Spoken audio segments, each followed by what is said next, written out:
warahmatullahi wabarakatuh. Good morning, students. How are you today?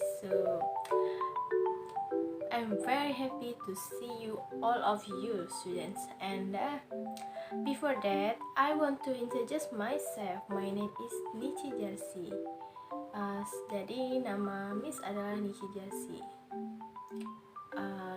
Okay, the next is we will pray together. I think all of you have done pray. And the next, before we start the lesson today, Miss will send you the attendance list and you must write down the attendance list. Jadi semua siswa harus mengisi absen yang sudah Miss share atau bagi di dalam grup ini. Oke, sambil menunggu teman-temannya mengisi absen hari ini, jadi Miss akan mulai pelajaran. Tapi perlu diingatkan sekali lagi bahwa semua siswa yang tidak mengisi absen, jadi Miss anggap tidak hadir hari ini. Oke, do you know what the material today? Nah, sebelumnya kita belajar apa? Materi minggu sebelumnya? Yes, benar. Kita belajar minggu lalu, kita ada belajar present continuous tense. Nah, apakah kalian tahu sekarang kita mau belajar apa? What the lesson today we will learn today? Okay, today we will learn about the past continuous tense. So, what is the past continuous tense? Okay, past continuous tense is tenses yang menjelaskan tentang kegiatan yang sedang berlangsung di masa lampau. Jadi dia sedang berlangsung tapi di masa lampau. Begitu. Jadi tujuannya adalah tenses ini menjelaskan tentang kegiatan dan memberitahu informasi yang dilakukan pada masa lampau namun sedang terjadi di masa lampau, atau ada dua kegiatan. Misalnya di masa lalu, di masa saat itu terjadi dua kegiatan. Jadi ada rumus di dalam penulisan kalimat past continuous tense ini. Ada tiga. There are three types. First is positive sentence, negative sentence, and interrogative sentence. Jadi sama seperti materi yang sebelumnya adalah present continuous. Ada tiga tipe juga. Nah, dia adalah yang pertama, rumusnya adalah subject plus was atau were ditambah verb pertama dan ing, dan ada kata lampaunya. Jadi yang negatif atau negative sentence, rumusnya itu adalah subject plus to be. To be-nya adalah was atau were plus not, and ditambah verb pertama plus ing. Nah, jika kita lihat nanti di contohnya. Nah, yang ketiga adalah interrogative sentence. Nah, di interrogative sentence ini adalah to be-nya duluan, atau to be-nya terletak sebelum subject. Sama sistemnya seperti yang present continuous di minggu lalu, materi sebelumnya. So, penggunaan kapan kita menggunakan were dan was atau to be di dalam past continuous tense ini. Nah, tergantung dengan subjeknya. Jika subjeknya I, and she, he, it, itu menggunakan was. Sedangkan dia orang yang jamak, misalnya orangnya lebih dari satu, misalnya they, we, you, itu menggunakan were. Nah, jadi itu perbedaannya. Jadi was digunakan untuk I, she, he, it, and penggunaan were itu adalah they, we, and you. Okay? So, Miss will give you other example from the video, and please watch this video. Yesterday, I was walking the dog when my phone rang. It was my boss. A teacher was feeling sick, so she needed me to fill in.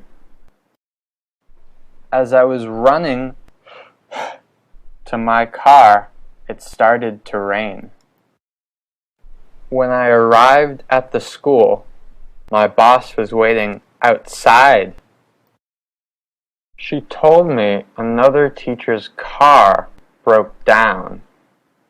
I was working the rest of the day. So, why use the past progressive? One reason is to show the order of events. And how do you use the past progressive? Write a subject plus a form of to be plus a verb, ing. For example, you were saying, it was snowing. They were laughing. All right, your turn. Fill in the blanks. Click pause.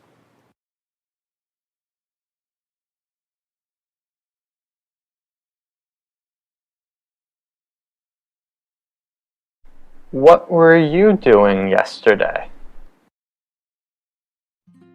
Nah, kalian sudah menonton dan memahami or understanding that video before, video sebelumnya yang Miss tayangkan atau contoh-contoh all of the past continuous tense. Nah, jadi this sentence have three type. First, positif, negatif, dan interrogatif. Dan rumusnya ada, sudah Miss jelaskan sebelumnya. Rumusnya itu menggunakan was dan were. Jadi subject, was, were. Yang untuk positif menggunakan subject, was, were itu adalah to be-nya. Baru verb pertama atau kata kerja pertama ditambah ing. Dan contoh untuk negatifnya ditambahkan not setelah to be atau was, were tambah not, sama seperti rumus sebelumnya. Dan interrogatif itu tentu saja meletakkan to be-nya di depan sebelum subjek. Was I, was he, and others. So gampang kan untuk mempelajari contoh-contoh kalimat yang kita lakukan di sehari-hari. Nah, sangat mudah kan untuk belajar untuk membuat kalimat dan mengetahui pola-pola kalimat di dalam past continuous tense. Jadi letak perbedaannya present continuous tense dan past continuous tense itu adalah, kalau present continuous tense yang kita pelajari minggu lalu itu adalah kegiatan yang sedang berlangsung.